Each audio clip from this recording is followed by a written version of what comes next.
Wow, what amazing first day of camp. The camp is hoops about hoops and standards. And what's missing today is inability for us to set standards. Most people are worried about being right than doing what's right. And I believe if we're going to change this world, it starts with our kids. I think it's our responsibility. See, I believe that leaders, they identify the problem, they're transparent about the problem, then they fight like hell to fix it. So what we have today is a team of people that's gotten together, from our coaches to our staff, to Fulton Community Schools, to Wayne TV, to Parkview, to Boys and Girls Club, to impacting our youth. We've gotten together and decided we're going to do something, whatever it is, whatever impact it makes. It might be one or two, but we're going to try to do something. And we're going to use basketball to try to get these kids to the table. Because once you get them to the table, you can't feed them if they don't come to the table. Once they get to the table, then we can feed them. So we're stressing hard about looking each other in the eyes, shaking each other's hands, building relationships, having no isms in their life, about doing the right things. Where we don't have standards. We don't take anything that don't belong to us. We don't expect something that we hadn't earned. Those are kind of things that we're trying to teach these kids to have confidence in themselves. Don't have low self-esteem. Don't drop their heads. Keep so what you miss a shot. That don't mean anything. So what you might win a tournament today. We're not trying to teach you to win a tournament. We're trying to teach you to become a winner. Once you become a winner, you become a winner by having standards. Certain things you just will not accept. You don't lie. More importantly, you don't lie to yourself. One of the worst things people do is lie to themselves. I did my homework when you know you didn't. Well, I took 1,000 shots when you know you didn't. You're starting to create something that's irreversible once you start to do that. So just getting those kids to understand what we're about, what standards are about, what they are, and understand they're kings and queens. They are champions. They were born to win. They were born to perform at genius level. We got out of that. We got out of the thing where in Georgia, where my kids all had to say yes sir, no sir, yes ma'am, no ma'am. And it's not what, yeah, that's standards. That's cannot allow that. And that's to me a sign of disrespect.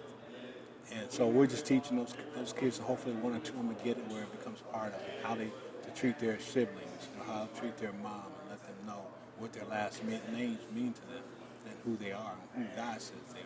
So it's a lot to go in, but it's a constant team effort that all of us understand, and we're trying to get our kids to get it, and at least get some of it, inch by inch, get some of it this week.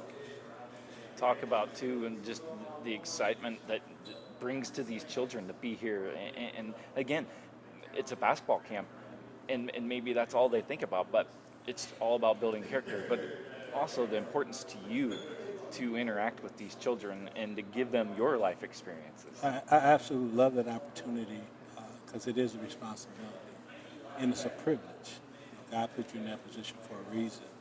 And I don't take that lightly, but He's put all of us in that same position. I'm no better than anyone else. And once we all understand that, the world will be a better place. I probably got as much out of this as they did today. I just love being around kids. I'd rather be in a room full of kids than a group of adults, you know. And I just think that they're our future, and I think they can change this world. And I think they will. I believe in the end, goodness is going to win. And I just believe in our young people, and I think we just got to give everything we got, everything we can to them. So it's a constant fight, but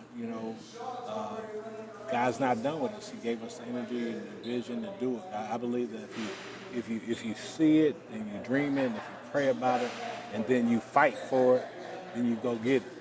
So whatever that is, I mean, He gave me this vision. He gave us the team that we have. I'd like to huge shout out for Community Schools and Fate, Robbins, and Wayne TV, and Parkview, and all of our sponsors, because none of this would happen. 70% of our kids were sponsored, got in here free. They got free bags, they got free reversible jerseys, T-shirts, they got free very nice posters. You might get a look at that poster on the way out. It's awesome. And then they can also get an autographed book, Gracefully Broken, autographed by me. So I want them to understand what life's all about. And we're just trying to pour into them and give them everything we can. Make sure we leave here on Thursday exhausted, and that's our goal. Anything else you want to add, Walter? Just thank you. Thanks, like I said, thanks everybody, because I'm pretty good with the team, but by myself I suck. But I just thank God for the team, the Fort Wayne community, and what they've done for me since wow, all my life since high school. Just a love affair that I hope never ends. I just appreciate. I love Fort Wayne. I love my home. It's always good to be home. It's especially good to be here in this gymnasium. I tell people all the time that very special place in Northrop High School. I said I never lost a basketball game here. I was undefeated here as a player, even my sophomore, junior, senior year. And we don't plan on losing anything this week either. So we plan on winning and being undefeated by the end of Thursday.